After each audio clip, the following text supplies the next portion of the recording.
Retour dans le passé, le passage d'Eric Cantona à Manchester United. Salut tout le monde, aujourd'hui c'est le deuxième épisode de la série. Aujourd'hui on va parler de Eric Cantona, du King, du bad boy français. Et je voulais remercier Loïc Atavolgar qui m'a aidé sur le sujet. Donc allez voir sa chaîne, il fait des débriefs après match sur Manchester United et sur le PSG. Bon, retournons le 26 novembre 1992. Cantona est transféré à Manchester United pour une somme de 1,2 million de livres sterling. Il a été recruté par Alex Ferguson après un bon passage à Leeds où il arrive à marquer 13 buts en 35 matchs et à gagner la Charity Shield et le championnat anglais.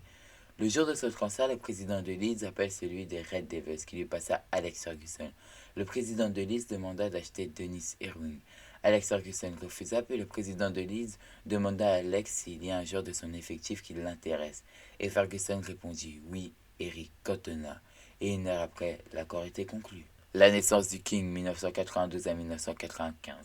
Dès la première saison avec les Red Devils, Eric Cantona réalise une saison exceptionnelle et remporte son deuxième titre de champion d'Angleterre de suite, devenant le premier joueur à gagner deux fois d'affilée le championnat anglais avec deux clubs différents.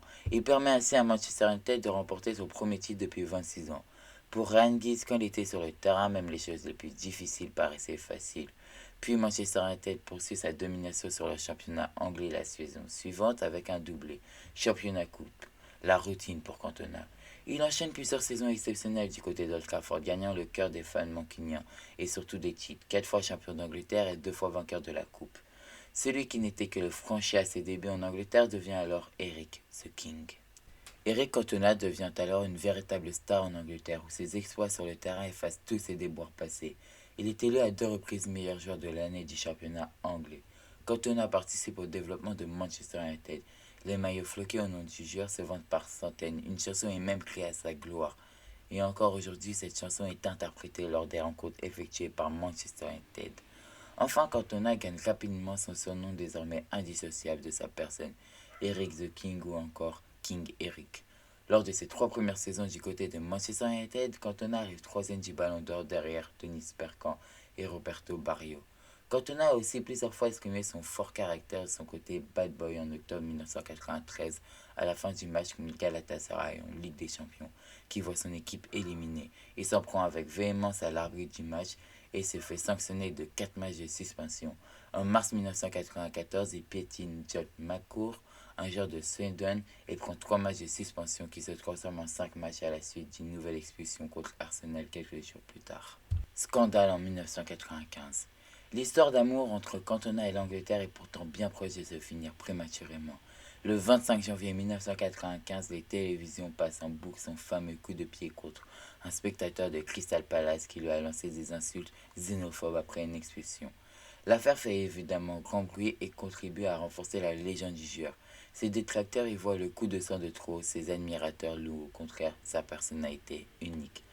L'affaire Cantona est marquée par une nouvelle sortie médiatique du joueur. Lors d'une conférence de presse liée à l'affaire, plutôt que de répondre aux multiples questions des journalistes, il prononce la phrase suivante en anglais. Quand les mouettes suivent un chalutier, c'est parce qu'elles pensent que des sardines seront jetées à la mer. Avant de se lever et de laisser ses interlocuteurs mi-amusés, déconnectés, mais il s'exprima sur cette phrase quelques années après sa retraite, et il prétend que ces lignes ne veulent rien dire, mais pour lui le sens n'était pas dans les mots mais dans la situation de mettre un miroir face aux journalistes. Au final, Cantona écope de 120 heures de travaux d'intérêt général en appel et il est suspendu 9 mois par la fédération anglaise. Dernier titre et fin de carrière pour Cantona, 1995 à 1997. Cantona fait un retour triomphal sur les pelouses anglaises le 1er octobre 1995. 248 jours après son dernier match avec les Red Devils, il revient face à Liverpool et il offre une passe décisive à Nicky Butt dès la deuxième minute de jeu. Puis Liverpool inscrit deux buts par Robbie Fowler, mais Ryan Giggs obtient un penalty que Cantona tire et marque en prenant le gardien de contre-pied. Le 7 octobre, l'attaquant français joue avec la réserve de United contre celle de Leeds. Devant 21 000 spectateurs, il se blesse à la 18e minute lors d'une coalition avec Jason Blunt. Il rate le derby contre Manchester City et doit attendre le 21 octobre pour retrouver les terrains. Il revient alors à Londres pour jouer contre Chelsea, contribue à 3 des 4 buts de Manchester United qui se terminent d'une victoire 4-1. Puis Eric Cantona continue ses exploits et provoque et inscrit le penalty égalisateur contre Nottingham Forest. Le 27 novembre, Cantona inscrit de nouveaux buts. En fin de saison, The King permet aux Mancuniens de réaliser le doublé en marquant à la 86e minute de la finale de la Cup contre Liverpool. Après la saison 1996-1997, marquée par un nouveau titre de champion, à 30 ans, Cantona annonce son retrait du football. Une lassitude du milieu sportif décide de jeter l'éponge au sommet de sa carrière. It was a wonderful feeling. I thank you all to come, and I hope to see you soon. Yes, I quit football because I lost my passion for the game. I'm sorry, I gave everything for 10 years. I had 5 wonderful seasons here, the best one of my career, and I love you all very much.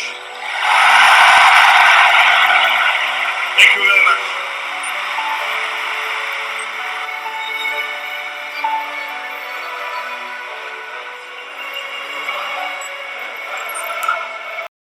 Après ce discours simple et émouvant, tous les médias anglais font leur une sur la retraite du joueur français. Aujourd'hui encore, les supporters de Manchester United lui rendent hommage lors des apparitions à Old Trafford en chantant la Marseillaise. Pour terminer, je vais citer quelques anecdotes. Lors d'une interview accordée à l'équipe, l'ancien footballeur s'est rappelé d'une altercation entre Eric Cantona et Bruno Martini. La plus grosse dispute entre Eric Cantona et Bruno Martini à l'entraînement à Auxerre. C'était avant un match de Coupe des Alpes contre Neuchâtel en février 1987.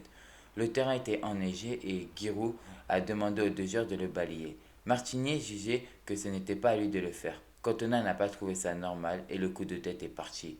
La dernière anecdote est très courte mais je la trouve très drôle. Sir Alex Ferguson servait chaque après-midi le thé à Eric Cantona.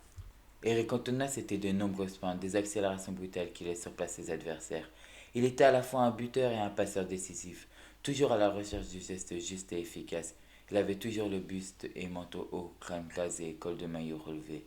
Bon, c'est la fin de la vidéo. Je voulais remercier cette légende du foot et de Manchester United à travers cette vidéo. Donc merci Cantona de nous avoir fait vibrer par ton talent et ton caractère.